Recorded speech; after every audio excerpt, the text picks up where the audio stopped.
Good morning, student. In first chapter, we saw that how to computer can classified into two ways by its according to its purpose and according to its size. Now today we have to learn about what is the inside part of the system unit. System unit जो ये हमारा है, इसके अंदर जो part है उसकी हमें डिटेल से आज लर्न करना है. Okay. System unit is a box like a case that stands near the monitor. Monitor के बाजू में आप सब लोगों ने देखा है ना, ये सिस्टम यूनिट है वो. Some system units are also place below the monitor. नीचे भी हम रख सकते हैं इसे, ऐसा जरूरी नहीं कि बाजू में ही रखो. System unit is the most important part of the computer system. It protects the internal electronic components from damage. इसके अंदर जो पार्ट है उसको वो डैमेज होने से प्रोटेक्ट करता है. It is also called computer case. इसको हम कंप्यूटर केस भी बोलते हैं. The electronic components and most of the storage device of a computer reside inside the system. जो भी सारे इलेक्ट्रॉनिक पार्ट्स है और स्टोरेज डिवाइस है वो सब कुछ ये सिस्टम यूनिट के अंदर अरेंज की जाती है. Other device like keyboard, mouse, monitor, printer, speakers etcetera normally occupy space outside the system. ये सारे जो पार्ट है वो सिस्टम यूनिट से बाहर होते हैं, बट ये जो इलेक्ट्रॉनिक कंपोनेंट्स है और मेमोरी यूनिट जो है वो सब कुछ ये सिस्टम यूनिट के अंदर होता है. So now components inside the system unit. Components inside the system unit include motherboard. This is motherboard. CPU, memory disk drive, power supply and ports. Different parts इसके अंदर होते हैं. These are the components inside the system unit. Motherboard, ये पूरा board है ना, उसको motherboard बोलते हैं. Okay. The motherboard is a large circuit board inside the system unit. It is also known as system board और मेन बोर्ड. ये पूरा बोर्ड है उसको हम सिस्टम बोर्ड भी बोलते हैं और मेन बोर्ड भी बोलते हैं. ये जो पूरा है मदरबोर्ड उसे. It holds many electronic components such as the processor and main memory. इसके अंदर ये जो मेमोरी है ये डिफरेंट पार्ट्स है. ये मेमोरी है, फिर ये डिफरेंट पार्ट्स इसके अंदर है.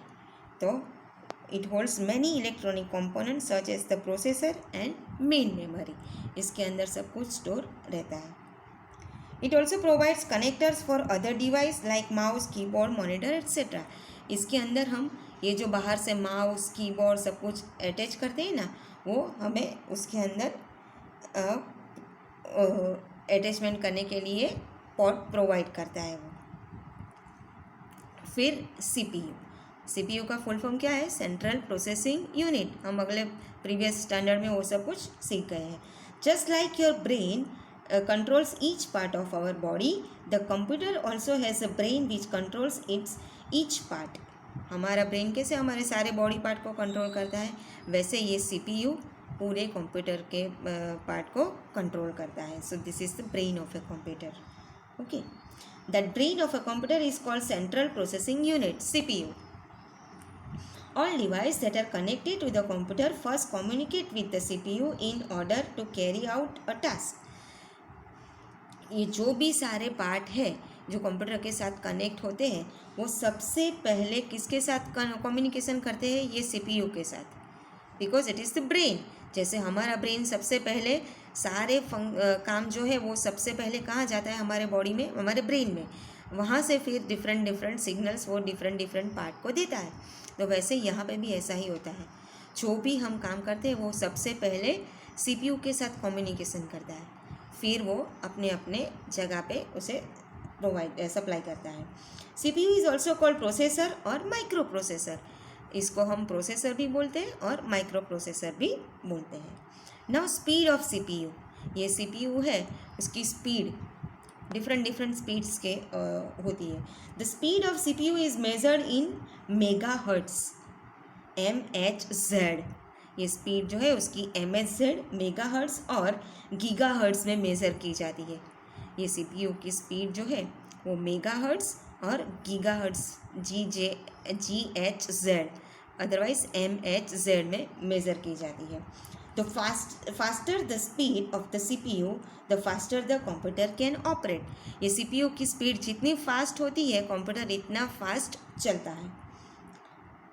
The faster the computer can operate. Okay, the speed of CPU is increase day by day. ये CPU की स्पीड जो है, अब क्या होता है कि डे बाय डे उसके ऊपर नए नए इन्वेंशन होके स्पीड उसकी इंक्रीज ही होती जा रही है। जितनी CPU की स्पीड फास्ट, इतना कंप्यूटर हमारा फास्ट वर्क करे। So these are the components inside the system unit, motherboard, CPU and speed of it. CPU measure in MHz megahertz and gigahertz GHz। Okay, ये CPU की speed किस में measure होती है? Megahertz and gigahertz. Now other parts, दूसरे parts जो अंदर होते हैं, this is RAM and this is ROM. This is called memory.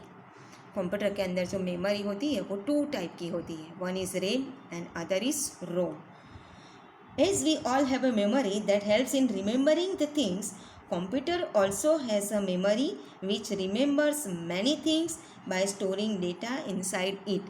जैसे हमारे ब्रेन में कैसा मेमोरी यूनिट होता है ना, हम सब कुछ स्टोर रखते हैं अंदर, वैसे कंप्यूटर में भी ऐसा ही होता है। Memory in the computer is measured in bits and bytes. Bits and bytes में उसमें मेमोरी मेजर होती है। Computer memory usually consist of 1 or more chips such as RAM and ROM on the motherboard. जो अभी हमने मदरबोर्ड देखा ना, वहाँ पे ये रैम एंड रोम होता है। RAM, what is the full form of RAM? It's not RAM, it is RAM, random access memory. Random access memory, its full form is random access memory. It is called primary memory और main memory. RAM को हम primary memory भी बोलते हैं और main memory भी बोलते हैं। That stores data and instruction temporarily in the computer. ये इसके अंदर जो डेटा स्टोर होता है वो टेम्पररीली होता है। Okay, when you start the computer certain files get loaded from the storage device such as hard disk into RAM. हम जो कंप्यूटर स्टार्ट करते हैं, जो लोडेड फाइल होती है वो टेम्पररी कहाँ स्टोर होती है? ये रैम में। These files remain in RAM as long as the computer is running। जब तक कंप्यूटर चलता रहता है तब तक वो फाइल वो रैम में स्टोर रहती है। The program or work you execute on the computer also gets stored in RAM temporarily। जो भी हम काम करते हैं वो सब भी प्रोग्राम सारे रैम में टेम्पररीली स्टोर होते हैं till the time the computer is running। जब तक कंप्यूटर चलता रहता है तब तक।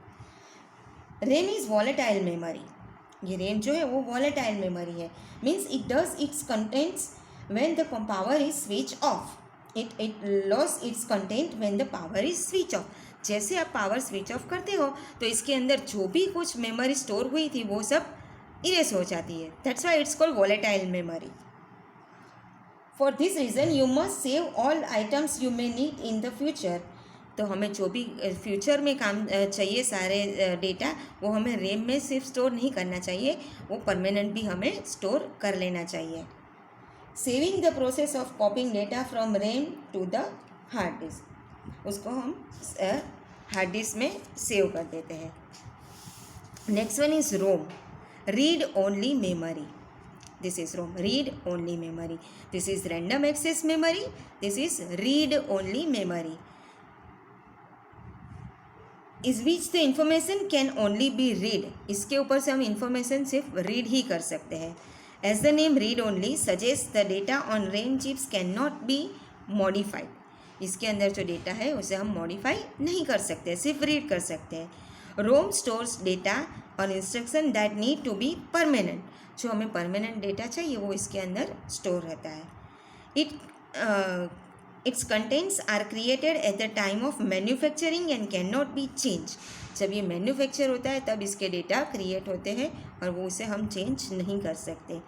It helps the computer to get started. जब कंप्यूटर हम स्टार्ट करते हैं तो ये स्टार्ट करने के लिए जो फाइल्स होती है वो सब रोम में होती है, इसको हम चेंज नहीं कर सकते। ROM is non volatile memory, that means it contents are not lost when the power is switch off. ये वॉलेटाइल मेमोरी है रैम। जैसे power switch off, computer switch off हो जाता है, पावर बंद हो जाता है तो ये मेमोरी लॉस हो जाती है। But ROM non volatile memory है, पावर ऑफ होता है तो वो उसमें से डेटा लॉस नहीं होते. Okay, so this is the memory that is also inside the system unit. ये RAM and ROM. RAM is the main memory और permanent memory. This is volatile memory, random access memory, and this is ROM, read-only memory. It is non-volatile memory. Clear? Now, other part of its system unit that we'll learn in next video.